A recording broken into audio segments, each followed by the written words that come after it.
శతకంలోని ఒక పద్యం గురించి మాట్లాడుకుందాం.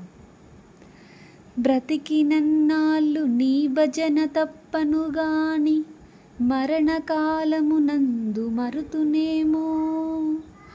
ఆవేళ యమదూతలాగ్రంబున వచ్చి ప్రాణముల్ పెగలించి పట్టునప్పుడు కఫపాతవ పైత్యముల్ గప్పగా భ్రమచేత గంపముద్భవముంది కష్టపడుచు నా జిహ్వతో నిన్ను నారాయణాయంచు వెలుతునో శ్రమచేత పిలువలేనో.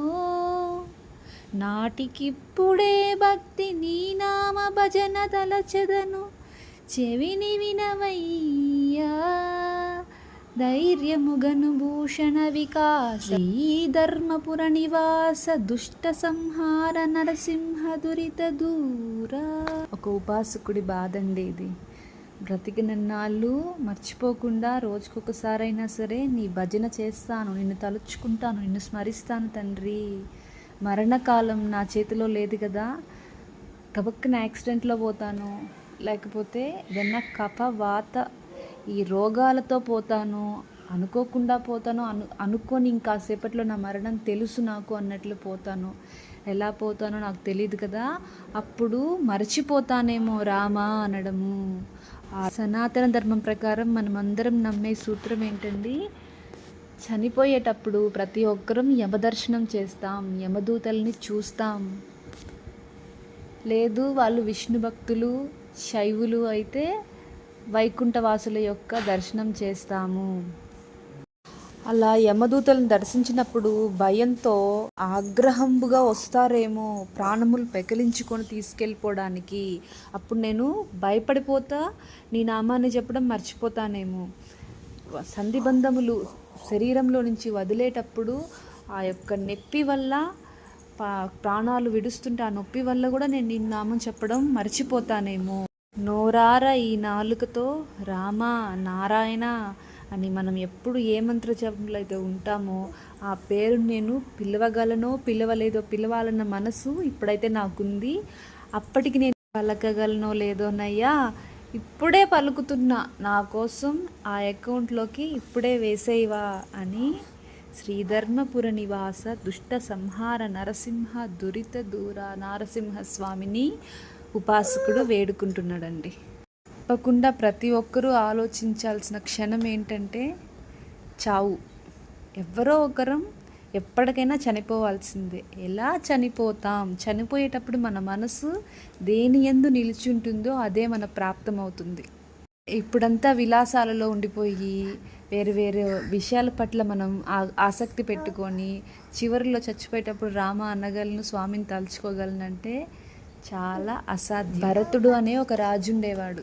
ఆ రాజు చక్కగా పిల్లల్ని కని రాజ్యాన్ని పాలించి కోరికలన్నీ తీరాక అడవికెళ్ళి తపస్సు చేసుకుంటాను, నాకు ఇంకా ఏ భోగాలు వద్దు, నేను స్వామిని రీచ్ అవ్వడానికే నా ప్రయత్నం అని వానప్రస్థాశ్రమంలోకి వచ్చేస్తారు.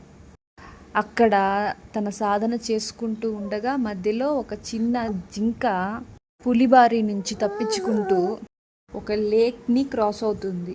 ఈ టైంలో అది గర్భంతో ఉన్నందున ఆ నీళ్ళల్లోకి ఆ జింక పిల్ల పడిపోతుంది. ఇంకా ఆ లేడి పారిపోతుంది, పులి వస్తుందేమో పట్టుకోవాలని. ఇతను ఈ భరతుడు ఈ నీళ్ళల్లో పడిపోయిన జింక పిల్లని పట్టుకుంటాడు. అరే ఎంత పసి ప్రాణమే అని చేరదీసి కాపాడుతాడు. దానికి ఫీడింగ్ చేయడము, దాని బాగోగులు చూసుకోవడం అన్నీ చేస్తూ ఉంటారు.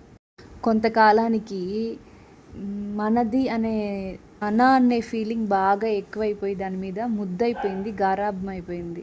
నా జింక పిల్ల ఏం చేస్తుందో, నా జింక పిల్ల పెట్టిన పాలు తాగిందో లేదో, ఏ పులైనా వచ్చి తీసుకెళ్ళిపోద్దేమో, సేఫ్గా ఉందా లేదా అని జపం కూడా ఒక కంటితోనే తెరిచి ఇంకో కన్ను మూసుకొని అలా అసలు కాన్సన్ట్రేషన్ కుదిరేది కాదు, ఎప్పుడు దీని మీదే ఉండేది. ఒకనొక టైంకి ఆయనకి అంత్యకాలం దాపురించింది. టైంలో కూడా ఆయన దిగులు, నేను చచ్చిపోతే ఈ జింక ఏమైపోద్దో, దీని ప్రాణం ఎలా ఉంటుందో అని దాని మీదే ప్రేమ నిండిపోయిందనమాట.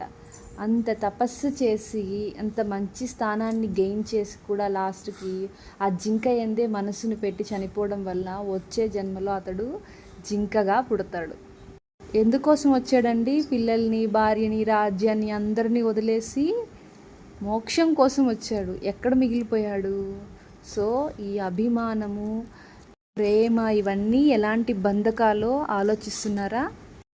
మన జీవుడి యొక్క ప్రయాణానికి పెద్ద అడ్డంకులు. అలా అని శూన్యంలో బతకలేం కాబట్టి దేని మీద ఎంత కాన్సన్ట్రేట్ చేయాలో చేసి majority of the part of the day Krishna మీద పెట్టామంటే స్వామిలోకి ఐక్యమయ్యే మార్గాన్ని స్వామే చూపిస్తారు. ఈ నామస్మరణ సిరీస్ ద్వారా మీకు కూడా కొన్ని నిమిషాలైనా స్వామి యొక్క స్మరణ జరుగుతుందని బలంగా నమ్ముతున్నాను. హరే కృష్ణ కృష్ణ కృష్ణ హరే హరే, హరే రామ రామ రామ హరే హరే.